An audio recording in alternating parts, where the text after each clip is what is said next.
أعوذ بالله من الشيطان الرجيم بسم الله الرحمن الرحيم تبارك الذي بيده الملك وهو على كل شيء قدير الذي خلق الموت والحياة ليبلوكم أيكم أحسن عملا وهو العزيز الغفور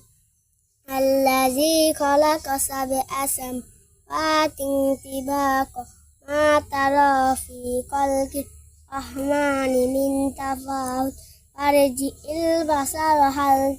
ترى من فطور ثم ارجع البصر كرتين ينقلب إليك البصر خاسئا وهو حسير